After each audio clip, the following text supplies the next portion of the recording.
Bills fans, what a great day today. Brandon Bean, he woke up. I told people to be patient. He was always going to wake up. Joey Bosa, 1 year, $12.5 million deal.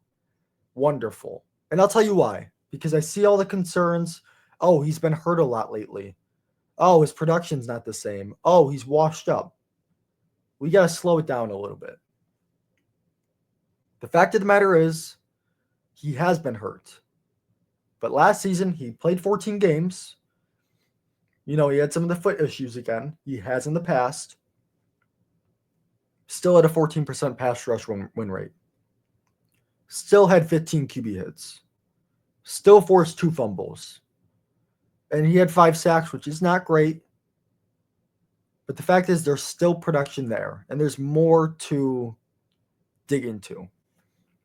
He's on a 1-year deal. There's no real risk. It's a 1-year deal. If it doesn't work out, you move on next offseason.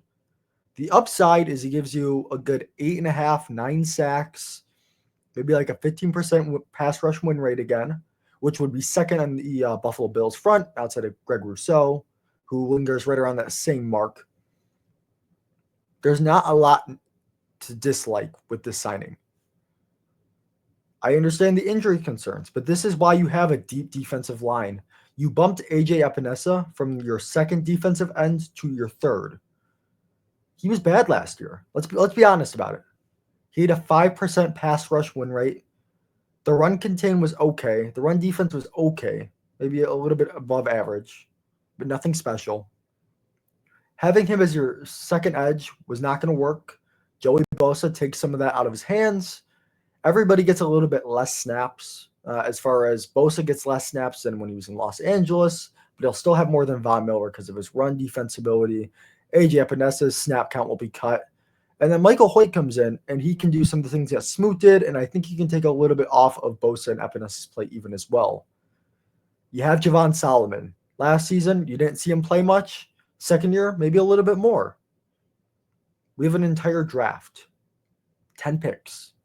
The edge position looks really good now. If you would have told me leaving for free agency that we'd have Greg Rousseau, Joey Bosa, AJ Epinesa, Michael Hoyt, Javon Solomon, and then we could go into the draft, I would feel ecstatic, feel very comfortable. It's a sound defensive edge group. You know they can defend the run. There is some pass rush juice there. Do you wish there was more? Sure. Grab some more in the draft. Hopefully Javon Solomon unlocks a little bit more. Hopefully there's another gear that Greg Rousseau reaches.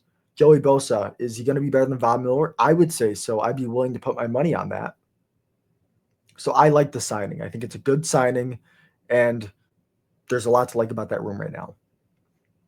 Now, on the interior of the defensive line, Larry Ogunjobi, it's a tough pronunciation, even though he's been in the league. He's a vet for a long time. 1 year, $8 million deal, 30 years old.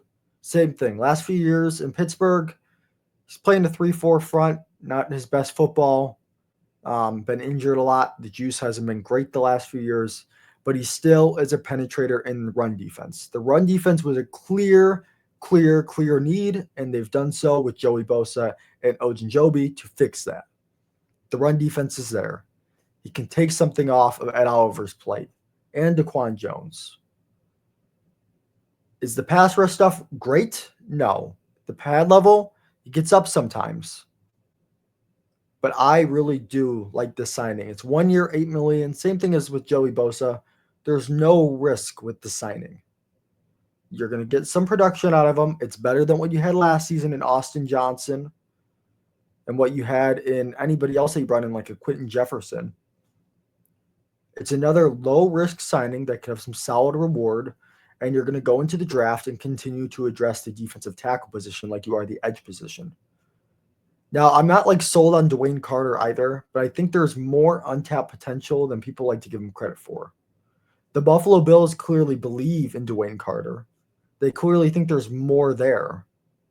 So I think we should as well, because 9 times out of 10, they've gotten it right with these guys that they give a little bit more time to learn, don't fill up their positions, give them more snaps. It's tended to work out in this regime with this franchise, with Bean and McDermott. I think Carter has something there still. I like the Ogunjobi pickup. And I feel much more comfortable now about that defensive tackle room. Would I like another vet? Probably, at least to fight for spots. I think they'll do so, obviously. They have Zion Loge, practice squad. But yeah, you probably like another body there. I think they get that done at some point. So that's as far as the defensive front. Now we're going to go down to the secondary. Let's start off with the re-signing. Damar Hamlin's back. He's not going to start. You don't have to worry about him starting.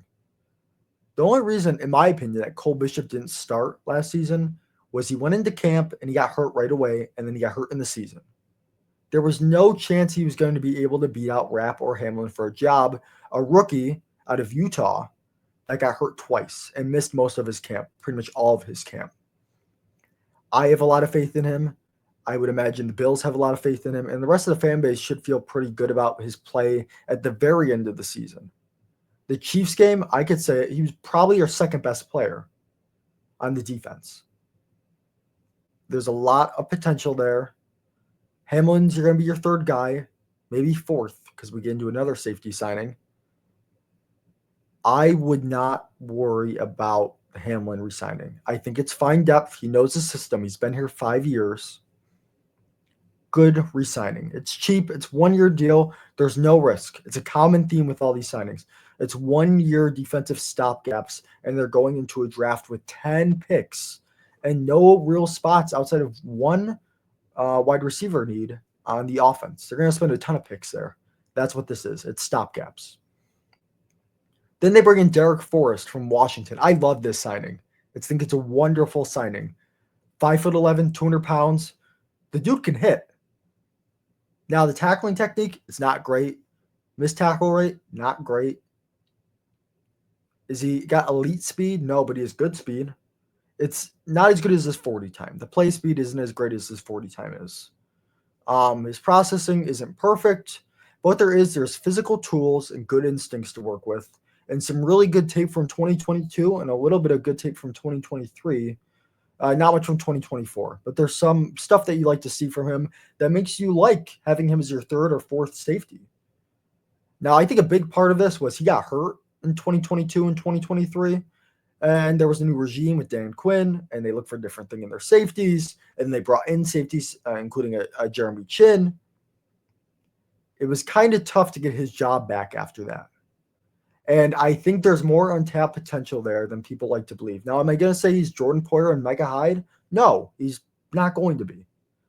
But I think that the Buffalo Bills have shown they can find young players with untapped potential and bring them in here and get something done with them. That's what they're trying to do with Michael Hoyt, who's 27 and hasn't had the most playing time. That's what they're doing with Josh Palmer, who's 25 and was trying to spotlight as a wide receiver one for a little bit of time and getting a ton of defensive attention.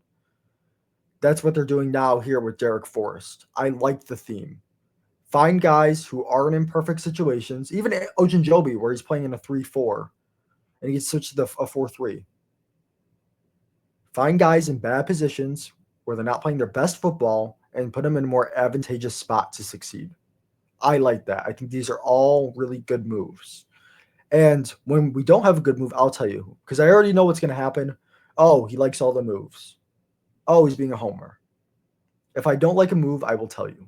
But as far as I've seen, there's nothing not to like about these moves because they're all 1 year deals. They all have upside to be better than the amount of money we gave them. And it's not a lot of money, grand scheme of things. We haven't given out a lot of big contracts. The biggest, Josh Palmer, we don't have the details on that even. I don't think it's going to be over $9 million a year. So I have no problem with any of these signings. The last one isn't a signing, it's a trade. This one makes me sad. The Buffalo Bills traded Kyer Elam to the Dallas Cowboys for pick 170. They gave up pick 207, and they received a 7th-round pick in 2026. In the 2022 draft cycle, I was a huge Kyer Elam guy. Not even just for the Bills, just in general. I like Florida. Loved watching him play. It never worked. There was issues when he started with the cornerback coach. He's a man corner playing in an off-zone scheme. But I thought, and many others thought, including clearly the front office, This guy has so many physical tools. He's so lengthy. He's fast, got burner speed. If we can make this guy a really good off-zone corner, understand zone, imagine we could do with these physical tools. Yeah, and with some ability to play man coverage, man press, and try to transition more into that. It didn't work. But the fact of the matter is, you moved off him. You got $2.5 million in salary relief. It's a good move. I hope he succeeds in Dallas. It's probably more his play style. They play a lot more man there, man press, and maybe they can figure something out with him. I still think he can be an NFL corner. Now, how good, I don't know, because he was really, really bad, especially in that Chiefs game. We all knew after that Chiefs game he was gone. But I am curious to see what they do about that corner room now. Because right now it's just Christian Benford on the outside, and you obviously have Taron Johnson and Jamarcus Ingram as your nickel backs. But those are the only three corners there right now. Maybe Daquan Hardy's on your practice squad at Penn State. Not going to rely on that. Maybe Dane Jackson comes back. Stephon Gilmore's still out there. There's not a lot of names. Maybe they make a trade. We'll see. But as far as everything that's happened to this point, you have the Joey Bosa signing, Josh Palmer, re-signed Ty Johnson. I got to touch on that real quick. What a great re-signing. 2 years, $5 million. Such a safety blanket. Best third down back in football for this offense. $2.5 million AAV, maybe even less. Wonderful. I love having him back. It makes me feel really comfortable with this offense going forward. And also it leaves one less need for the draft. That was a big part of this as well. Brandon Beane now has one need, and it's cornerback 2, and that's it. Now, that being said, you're going to want to address the defensive tackle position still, the defensive edge position still, the corner position, again, for depth. Another wide receiver, probably. But more than anything, these are depth positions and long-term outlook pieces that you're trying to get, not guys you need to plug and play this season. You might need to plug and play a defensive tackle in some capacity as they rotate them in all the time, and the rotation's not great, and it's far from perfect. They definitely need corner help, but they're doing a really good job filling all those holes and being able to go in the draft and say, hey, I don't need anybody that bad. I'm going to take the best guy available at this group of positions, it being the defensive line spots, wide receiver, corner, and maybe even safety. I think Beane is doing a wonderful job to this point. I'm curious to see what else he does. I don't think there's any other big moves coming, but I do see them adding depth at corner in some capacity. Like I said, maybe Dane Jackson's back. Listen, I don't mind it. You give him $1 million, 1.7, 1 year, $2 million, however much it is, and have him be your corner 4, whatever. Bring in some depth in free agency at corner, maybe another body at defensive tackle, and then go into that draft and say, hey, I have no needs. I have one need, but even I have a vet there. Now, Dane Jackson's not a perfect starter, but I like where this offseason's going. That's going to wrap it up today. If you guys have any questions, make sure to leave them in the comments below. Would really appreciate any likes, subscriptions, and just to share our channel. I know we're a little bit newer here, trying to get in the groove of things and figure things out as we go. But I appreciate all you guys' support lately, especially on Twitter. Getting 250 followers in the last 3 days. You guys are the best. And I'll see you guys later.